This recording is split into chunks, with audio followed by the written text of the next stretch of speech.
Flash theatre TV நேயர்களுக்கு அன்பு வணக்கங்கள். பெஸ்ட் காஸ்ட் ஸ்டுடியோஸ் பட நிறுவனம் சார்பில் முரளி கபீர்தாஸ் தயாரிப்பில் அஜித் தேஜ் ஹீரோவாகவும் ஸ்ரீ ஸ்வேதா ஹீரோயினாகவும் நடிக்க சயின்டிஃபிக் என்றும் முழுமையாக சொல்ல முடியாத மூடநம்பிக்கையையும் ஒரு பக்கம் கொண்டுள்ள கதையாக அந்த 7 நாட்கள் படத்தை இன்று தியேட்டர்களில் ரிலீஸ் செய்திருக்கிறார்கள். அது என்ன அந்த 7 நாட்கள்? பழைய பாக்கியராஜ் பட டைட்டில் என்று யோசிக்க முடியாத வண்ணம் படத்தலைப்போடு கதை ரொம்ப ஒன்றி போயிருக்கிறது. பாக்கியராஜும் அமைச்சர் கேரக்டரில் நடித்திருக்கிறார். ஹீரோ அஜித் தேஜ் வானியல் துறை மாணவர். அவர் ஒரு டெலஸ்கோப்பில் பார்க்கையில் 300 ஆண்டுகளுக்கு பிறகு ஏற்படும் சூரிய கிரகணம் அவருடைய கண்களுக்கு தெரிகிறது. அத்துடன் ஒரு அபூர்வ சக்தியும் அவருக்கு கிடைக்கிறது. எதிர்படும் யாருடைய கண்களையாவது அவர் பார்த்தால் அந்த கண்களுக்கு சொந்தக்காரர் எப்போது மரணம் அடைவார் என்கிற நேரம் அவருக்கு தெரிகிறது.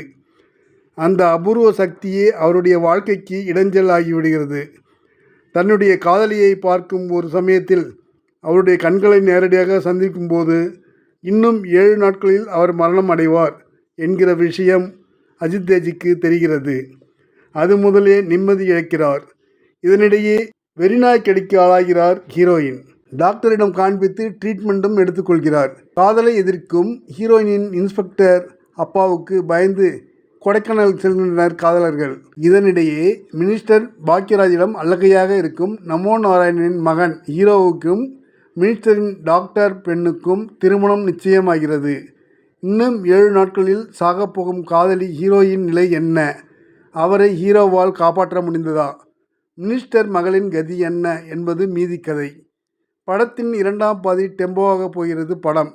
அதிலும் கிளைமேக்ஸில் ரசிகனுக்கு ரொம்பவே டென்ஷன் ஏற்படுத்தி விட்டார்கள். த்ரில்லிங்காக ஒரு காதல் கதையை தந்திருக்கிறார் இயக்குனர். வெறிநாய் கடிபட்டு மரணத்துடன் போராடும் ஹீரோயின் உடனிருக்கும் ஹீரோ படம் பார்ப்பவர்களை பீதி பயம் கொள்ள வைத்து விட்டார்கள்.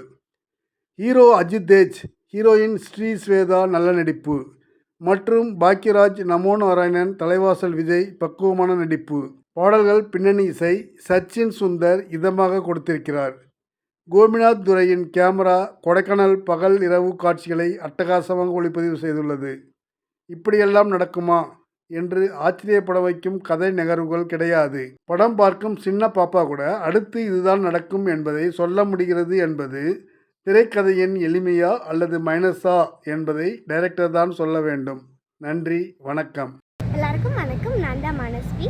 ஃப்ளாஷ் தியேட்டர் டிவிக்கு லைக் பண்ணுங்கள், ஷேர் பண்ணுங்கள், சப்ஸ்கிரைப் பண்ணுங்கள், கமெண்ட் பண்ணுங்கள். மறக்காமல் அந்த பெல் ஐக்கானையும் கிளிக் பண்ணிடுங்க. அப்போ தான் உங்களுக்கு நோட்டிஃபிகேஷன்ஸ்லாம் வரும். Thank you all. Bye bye.